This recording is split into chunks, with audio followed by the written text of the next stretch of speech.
Hello বন্ধুরা, শুভ সন্ধ্যা সবাইকে। সবাই কেমন আছো? আজকের আমি তোমাদের কাছে একটি ব্লগ ভিডিও নিয়ে হাজির হয়েছি।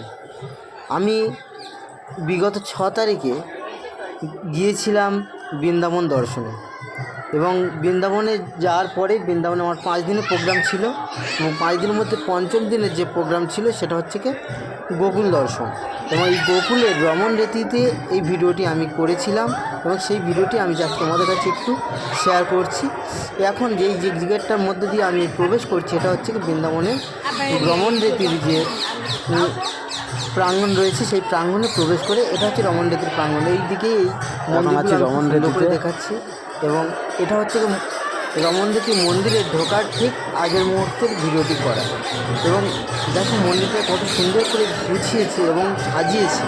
এখন এই মন্দিরেই আমি প্রবেশ করছি, সামনে আমার মা গেল এবং তারপরে আমি যাচ্ছি।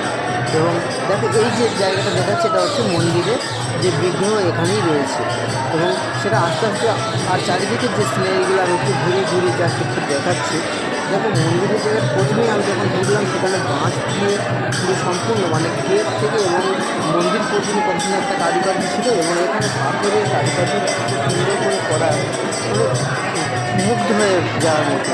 দর্শন করলেই যেন মনে একটা তৃপ্তি থাকে। এবং এখানে রাধে রাধে এই স্লোগান, এই গানের দ্বারা এই একটা আবেগ, এই একটা স্ফূর্তি ভক্তবৃন্দের কাছে যেন এটা একটা আকুল, এই আকুতির দ্বারা সবাই যেমন নৃত্য করছে, আনন্দ করছে, সবাই রাধে রাধে এই গান দিয়ে, এই সঙ্গীত দিয়েই রাধা মাকে জপ করছে। এবং এটা হচ্ছে সেই রাধা কৃষ্ণের হচ্ছে যে একটা প্রাঙ্গণ বলতে পারি, যে এখানে বিশেষ করে কৃষ্ণর বড় হয়ে ওঠা এই গোকুলে, এবং সেই গোকুলে এই রমণ রীতির মাহাত্ম্য এতটাই এখানে নাকি এখানে যে দর্শন করে যারা এই রমণ